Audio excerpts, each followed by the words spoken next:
Welcome back.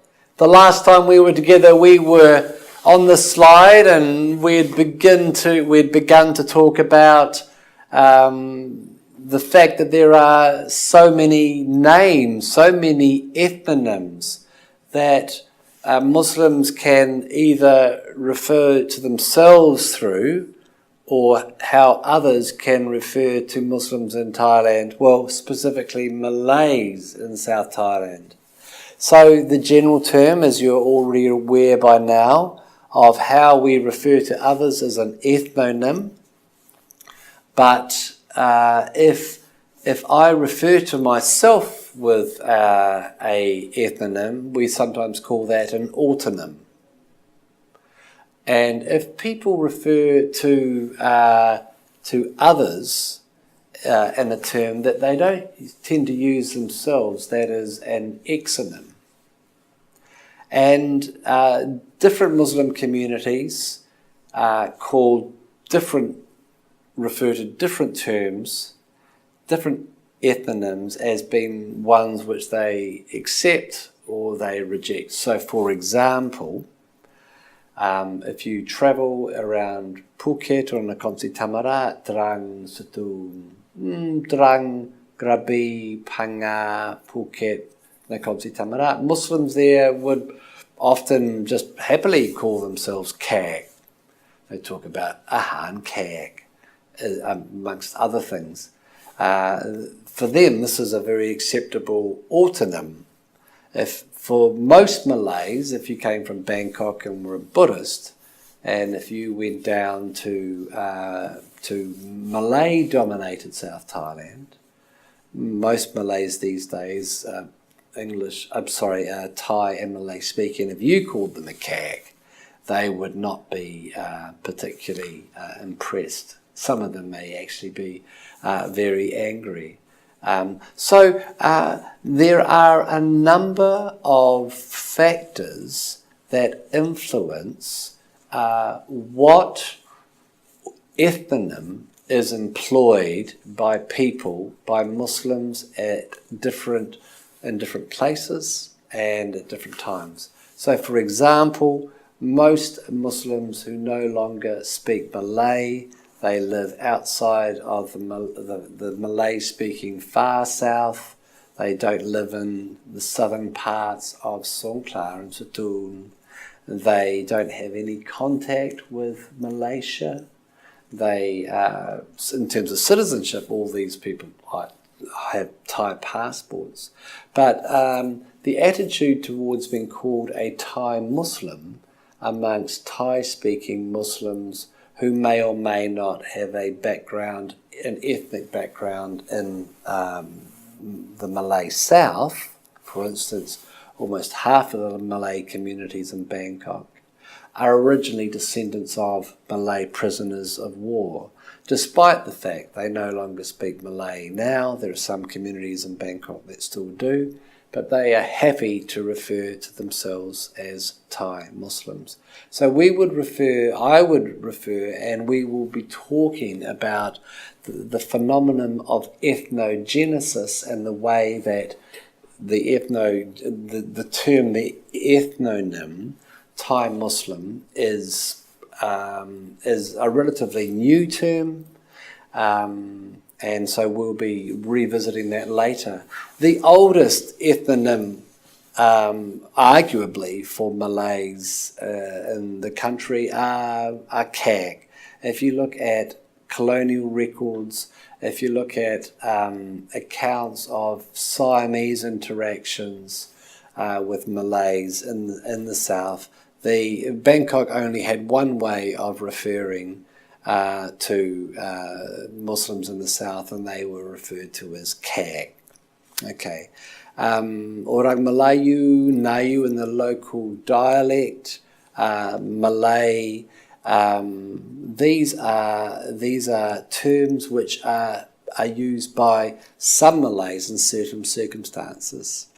Orang Jawi, we're going to be talking about that, or Oga Jawi in the local dialect. Many of you won't be aware that this was actually a very, very widely used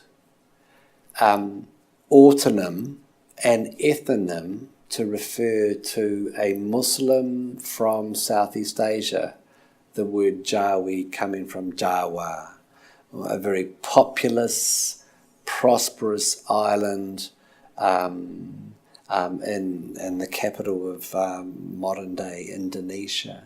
And for many years throughout the Muslim world, if you were from Southeast Asia, it might be you're from Kalimantan, it may be that you're from Cambodia, it may be from present-day Thailand, Malaysia, Sumatra, Sulawesi, Java. If you were from Southeast Asia and could speak Malay, because that was a large trade language, you were referred to as Jawi. This is a term which is less used now, but it's significant that this term existed.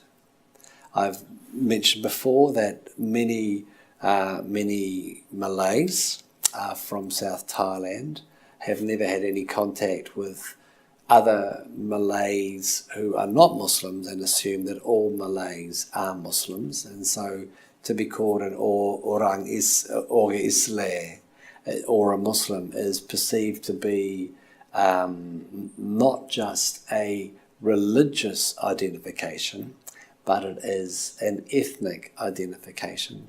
But what's more important is I want to point out that there are a number of factors that impact which of these many ethnonyms are employed when Malay Muslims from South Thailand identify themselves.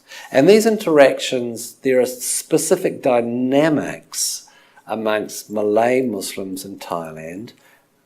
The Malay national, they are Thai nationals, they have Thai passport, they may be monolingual Malay speakers or bilingual in Thai. Their preferred language may be Thai or it may be Malay. There's a continuum. But there are a number of factors that affect about how, for example, a Muslim from a Malay from Bethany will identify themselves. So, for example, a villager goes into town, goes into the Salaklang, goes into a government office and talks to a Thai official that he needs to get to do some official paperwork.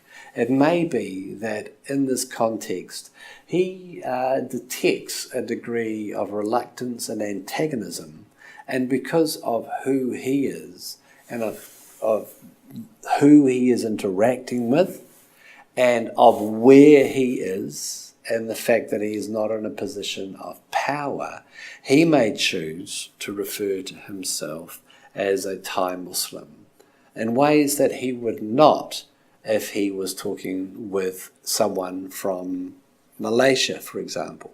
So another situation, we have maybe the same person travels and he meets someone who is dressed similar to him. He gives him a Muslim greeting and the greeting is returned. They immediately start talking in Malay. There is no need to identify yourself in any way, shape or form. There are some Malays who in their own village, maybe in a mosque, maybe in a school, where they are members of a local majority, if they receive guests who are not Muslims, and these guests ask if they are Thai Muslims, they may feel that they, because of the place that they are at, and because of the person who has used this exonym, is not perceived to be a threat, and they perceive themselves to be in a position of power, that they may actually challenge this person. Actually, we are not Thai Muslims. This is Tanah Melayu, this is Malay land, and although we are Thai citizens and proud subjects of the king, we are Orang Melayu. We are Malay. And so these are just some examples of the way in which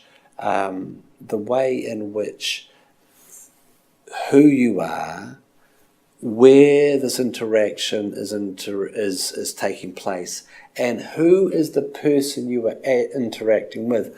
All of these dynamics affect the way that people identify themselves in ways that further their agendas and maximize their advantage.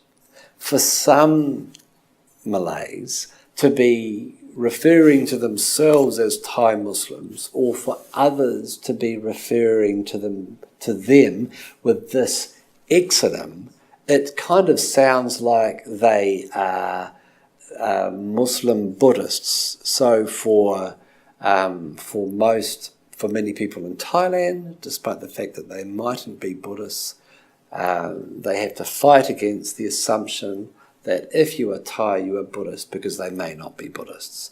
And so those similar assumptions, that ingrained way of thinking, conflating an ethnic identity with a religious allegiance, whether it be Thai Buddhist or Malay Muslim, we need to be sensitive to the fact that in recently multilingual societies, such as Malay societies in South Thailand, when we introduce new ethnonyms, we are sometimes fighting against long-held